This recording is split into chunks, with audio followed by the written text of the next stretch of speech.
Kowe ngopo, Nduk? Teko-teko rek membik ngono. Gede dhuwur karo Werkudara rek. Ngopo? Meneng to. Ikone apik-apik malah megas. Aku ki lagi anyel, ngerti ra? Mau mangkat isu mau jare arep ngopo-ngopo ndonga men apik sak kabehe. Nyatane lomba iki mau aku mak kalah, manukku malah mlem. Lah dongamu mau piye? Ndonga kok piye?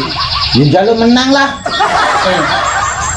Lah rumangsamu pesertane yang lain ki ora ndonga njaluk menang. Lah piye jutan? Lah terus piye?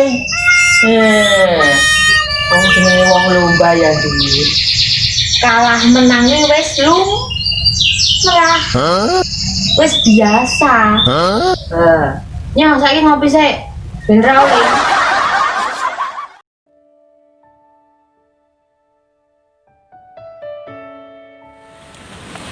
Bapak Ibu dan saudara-saudara yang terkasih di dalam Tuhan Yesus Kristus, betapa seringkali kita kecewa dengan setiap doa kita karena apa yang kita bawa di dalam doa itu tidak pernah terkabulkan. Dan betapa kita seringkali kecewa di dalam doa kita karena Tuhan rupa-rupanya tidak pernah mengabulkan segala doa kita, sehingga kita menjadi protes terhadap Tuhan. Nah, oleh karena itu saudara-saudara yang terkasih di dalam Tuhan, hari ini kita diajak untuk merenungkan sabda Tuhan itu melalui pembacaan firman Tuhan. Bagaimana firman akan memberikan pesan kepada kita. Oleh karena itu kita akan merenungkan sabda Tuhan ini dengan penuh setia. Dan sebelumnya saya akan mengajak kita terlebih dahulu di dalam doa. Saya akan hantarkan untuk kita. Tuhan Allah yang menjadi sumber hikmat dan sumber kebenaran, kami datang kepadamu mengucapkan segala syukur dan terima kasih atas anugerah-Mu yang sungguh besar. Petang hari ini, melalui persekutuan doa bulan keluarga yang keempat, kami akan merenungkan sabda Tuhan, bagaimana kami belajar tentang berdoa yang benar di hadapan Tuhan. Urapi kami dengan hikmat-Mu, sehingga kami dimampukan untuk dapat merenungkan sabda Tuhan ini dengan setia. Bersabdalah untuk kami, dan kami siap untuk bersama-sama mendengarkannya. Amin. Saudara-saudara yang terkasih di dalam Tuhan Yesus Kristus, sabda Tuhan hari ini akan terambil di Yakobus pasal yang keempat, ayat yang pertama sampai dengan ayat yang ketiga. Yakobus 4 ayat yang pertama sampai dengan ayat yang ketiga, yang beginilah sabda Tuhan untuk kita. Dari manakah datangnya sengketa dan pertengkaran di antara kamu? Bukankah datangnya dari hawa nafsumu yang saling berjuang di dalam tubuhmu? Kamu mengingini sesuatu, tetapi kamu tidak memperolehnya, lalu kamu membunuh. Kamu iri hati, tetapi kamu tidak mencapai tujuanmu, lalu kamu bertengkar dan kamu berkelahi. Kamu tidak memperoleh apa-apa karena kamu tidak berdoa. Atau kamu berdoa juga, tetapi kamu tidak menerima apa-apa karena kamu salah berdoa. Sebab yang kamu minta itu hendak kamu habiskan untuk memuaskan hawa nafsu. Demikianlah sabda Tuhan. Mereka yang berbahagia ialah mereka yang mendengarkan sabda Tuhan dan yang melakukannya dengan setia. Haleluya. Saudara-saudara yang terkasih di dalam Tuhan Yesus Kristus, doa selalu menjadi topik yang menarik untuk terus dipercakapkan di dalam sejarah kehidupan manusia. Mengapa hal itu menjadi penting? Karena salah satu relasi kita dengan Allah dibangun salah satunya dengan doa. Tetapi masih banyak orang-orang Kristen yang sulit sekali membangun kehidupan doa yang terus-menerus. Ketika ia diminta untuk berdoa, betapa seringkali ia lalu kemudian menolak, saudara. Ia tidak mau, ia tidak percaya diri, ia sungkan. ia lalu kemudian melemparkan doa itu kepada orang lain, walaupun itu hanya doa makan sekalipun. Nah, tentunya saudara-saudara, ini hal yang menarik sebenarnya untuk kita bisa dalami. Apakah karena ia tidak mampu, ia tidak percaya diri, ia tidak yakin, ia sungkan, dan sebagainya yang menjadikan ia tidak mau berdoa? Bahkan ada pula orang-orang Kristen yang lebih senang didoakan oleh orang lain, terlebih didoakan oleh pendetanya, daripada berdoa sendiri. Kulo marem menawi dipun dongaaken dening Bapak Pendeta. Karena apa? Karena seringkali ketika ia berdoa, di dalam doanya tidak pernah terkabulkan, sehingga ia merasa jemu berdoa. Ia merasa jenuh berdoa. Buat apa saya berdoa? Toh akhirnya doa saya tidak pernah terkabulkan. Doa yang tidak kunjung mendapat jawaban ini, saudara, seringkali menjadikan dirinya malas untuk berdoa, enggan untuk berdoa. Bukankah saudara-saudara, Tuhan melihat motivasi kita di dalam berdoa? Tetapi ada lagi, saudara, ya, orang Kristen yang dia tekun berdoa. Betapa ia berdoa dengan frekuensi yang terus-menerus, setiap hari ia berdoa, tetapi kenyataannya dalam realitas kehidupan sehari-hari ia justru dipenuhi dengan hawa nafsunya. Betapa ia justru seringkali di dalam kehidupan sehari-harinya ia melakukan praktek-praktek kekerasan. Ia justru mengumbar hawa nafsunya sehingga ia tidak dapat menghindari pertengkaran dengan orang lain. Ia tidak bisa menyemaikan kerukunan di sana, kedamaian di sana dengan orang lain. Nah, sudahkah kita berdoa dengan benar? Karena saudara-saudara, seringkali kesalahan itu justru ada di pihak kita yang keliru di dalam meletakkan doa yang benar di hadapan Tuhan. Nah, saudara-saudara, bacaan kita hari ini Yakobus pasal 4 ayat yang pertama sampai ketiga ini mengingatkan tentang bahayanya hawa nafsu.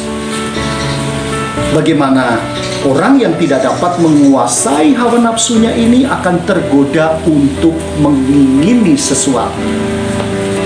Jika keinginan tidak dapat dikendalikan, maka orang tersebut akan melakukan apapun untuk mencapai keinginannya, bahkan jika harus melanggar firman Tuhan sekalipun.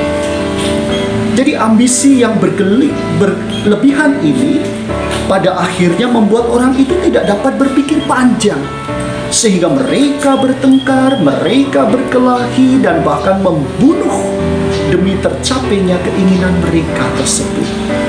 Dan karena ambisi itulah, saudara, mereka lupa untuk berdoa. Mereka lupa untuk meminta kepada Tuhan dengan benar.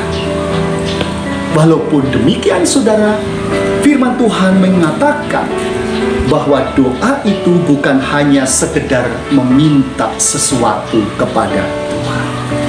Doa itu bukan lalu kemudian kita menuntut sesuatu kepada Tuhan.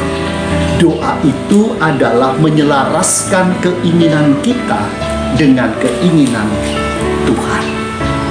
Doa yang salah adalah doa yang hanya mementingkan keinginan dan ambisi pribadi kita, hanya mementingkan hawa nafsu kita saja, sehingga walaupun kita berdoa, tetapi kita tidak menerima apa-apa. Di ayat yang ketiga di sana dikatakan, atau kamu berdoa juga, tetapi kamu tidak menerima apa-apa, karena kamu salah berdoa. Sebab yang kamu minta itu hendak kamu habiskan untuk memuaskan hawa nafsumu. Dan tentunya hawa nafsu di sini, saudara-saudara, tidak hanya terkait hanya pada persoalan seks. Tidak hanya terkait hanya karena tuntutan mengejar harta duniawi saja. Tetapi hawa nafsu juga bisa soal bagaimana kita kalah dan dikendalikan oleh segala sifat keburukan kita, dengan amarah, dengan kebohongan, dengan kesombongan, iri hati, dengki, dan sebagainya. Jadi doa yang hanya mendapatkan hal-hal yang diingini demi memuaskan hawa nafsu manusiawi kita, pada hakikatnya itu merupakan doa yang hanya bertujuan untuk memuaskan diri kita saja. Nah, saudara-saudara yang terkasih, dengan demikian, bagaimana mungkin Allah menjawab doa-doa kita yang demikian? Akhir dari doa yang benar adalah jadilah kehendak-Mu yang terjadi. Doa manusia yang dikuasai kesenangannya sendiri, duniawinya sendiri, adalah nafsu keinginan yang harus dipuaskan. Jika kita hanya mementingkan diri sendiri, maka akan sulit, saudara, untuk dapat berdoa dengan benar. Jadi tidak ada seorang pun dapat berdoa dengan benar sebelum dia menyingkirkan dirinya dari segala ambisi hawa nafsunya dan meletakkan Allah menjadi pusat kehidupannya. Melalui sabda Tuhan ini, saudara-saudara, kita diajak untuk memilih apakah sasaran utama kita adalah memenuhi nafsu diri kita atau kehendak Tuhan. Jika kita memilih nafsu diri sendiri, berarti kita telah memisahkan diri kita dari kasih Allah dan sesama. Dan dengan demikian, doa kita akan terus tertutup di hadapan Tuhan. Dan saya percaya saudara dan saya menginginkan doa yang terus dikabulkan oleh Tuhan. Tetapi doa yang terkabulkan oleh Tuhan bukan kehendak-Mu yang terjadi, melainkan kehendak Tuhan yang terjadi. Percayalah, doa kita pasti akan dilapangkan oleh Tuhan. Kiranya Tuhan memberkati saudara dan selamat merayakan kehidupan bersama dengan Tuhan, dan setialah terus di dalam doa, baik pribadi, bersama keluarga, bersama dengan persekutuan jemaat-jemaat Tuhan, dan yakinlah bahwa Tuhan senantiasa hadir di dalam setiap doa saudara ketika saudara meletakkan doa itu di dalam kehendak Tuhan. Tuhan memberkati kita. Amin. Mari kita berdoa. Terima kasih Tuhan atas segala kebaikan-Mu. Engkau Allah yang penuh rahmani dan rahimi. Kami bersyukur melalui firman Tuhan yang baru saja kami dengarkan. Kiranya kami terus belajar bagaimana membangun doa kami dengan baik. Doa yang tidak berorientasi kepada pemenuhan hawa nafsu kami, sehingga yang terjadi adalah pertengkaran, perseteruan, kebohongan, dan pemenuhan ambisi kami sendiri. Tentunya Tuhan tidak menghendaki doa yang demikian.